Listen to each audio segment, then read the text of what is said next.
Сегодняшнее утро в Украине началось с одной из самых мощных воздушных атак за последнее время, которая показала глубокий разрыв между официальными отчетами и реальным положением дел. Пока Владимир Зеленский находится в зарубежной поездке и ведет переговоры в европейских столицах, его страна подверглась скоординированному удару.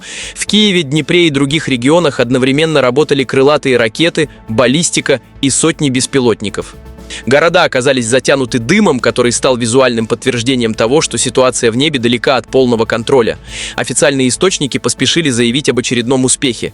Якобы сбиты 19 из 20 крылатых ракет и почти все дроны. Эта статистика вызывает у населения все больше скепсиса. Если эффективность защиты составляет почти 100%, то почему Киев и Днепр с утра погружены в гарь? В Подольском и Оболонском районах столицы черные столбы дыма, которые поднимаются над промышленными зонами.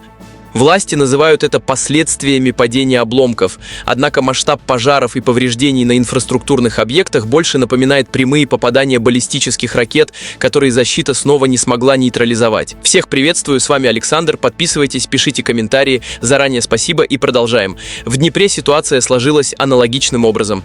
Пока в Европе обсуждаются новые пакеты помощи, города горят. Использование тактики роя беспилотников позволило перегрузить систему обороны, создав коридоры для тяжелых ракет. В итоге объекты, обеспечивающие жизнедеятельность города, получили серьезные повреждения. Это несоответствие, когда в телефоне пишут о сбитых целях, а за окном горят предприятия, становится главной темой обсуждения в обществе. Люди начинают открыто сомневаться в достоверности цифр, которые им предоставляют каждое утро. На фоне этих событий в украинском обществе растет заметная усталость. Жители городов, которые годами живут в режиме постоянных тревог, все чаще критикуют действия руководства страны. Основная претензия заключается в том, что пока президент колесит по Европе и просит денег, конфликт от этого не заканчивается. Люди видят, что дипломатические успехи и рукопожатия на высшем уровне в Берлине или Риме не останавливают баллистические ракеты, которые продолжают поражать цели. Особое раздражение и тревогу вызывают последние инициативы Зеленского, связанные с мобилизацией. На фоне кадрового голода в армии президент активно обсуждает с европейскими лидерами механизмы возвращения украинских мужчин из-за границы. Идея о том, чтобы принудительно возвращать людей из Европы для отправки на фронт, воспринимается в обществе крайне болезненно. Это создает атмосферу страха. Те, кто уехал, боятся депортации, а те, кто остался, видят в этом признак критического положения дел на передовой. Я согласен с вами в том, что касается молодых людей призывного возраста, которые уехали за границу на время, но оказалось, что на годы. Многие из них уехали, нарушив украинское законодательство. Соответствующие службы обеих стран должны заниматься этим вопросом. А что касается этих людей, то наши вооруженные силы хотели бы, чтобы они вернулись. Безусловно. Потому что у нас должен быть принцип справедливости. Людям, воинам на фронте нужна ротация. Критики Зеленского указывают на то, что такие меры лишь усиливают раскол между властью и народом.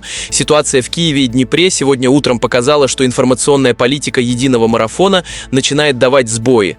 Невозможно убедить человека в безопасности, когда он видит из окна пожары на стратегических объектах. Пока руководство страны делает ставку на внешнеполитические эффекты, внутренняя повестка накаляется из-за социальных проблем и жестких решений по мобилизации. Дым над промышленными районами – это не просто следствие атаки, это символ неопределенности. При этом призывы возвращать беженцев для пополнения рядов армии наталкиваются на логичный вопрос – когда это все закончится? Кредит доверия к Зеленскому и официальным сводкам практически исчерпан. Усталость от неопределенности и жесткие методы, которые использует офис президента, создают взрывоопасную смесь. Люди устали и требуют прекратить весь этот конфликт. Вот такие новости, друзья. Спасибо, что были с нами. Подписывайтесь на канал, чтобы не пропустить новые выпуски. С вами был Александр. До скорой встречи. Пока-пока.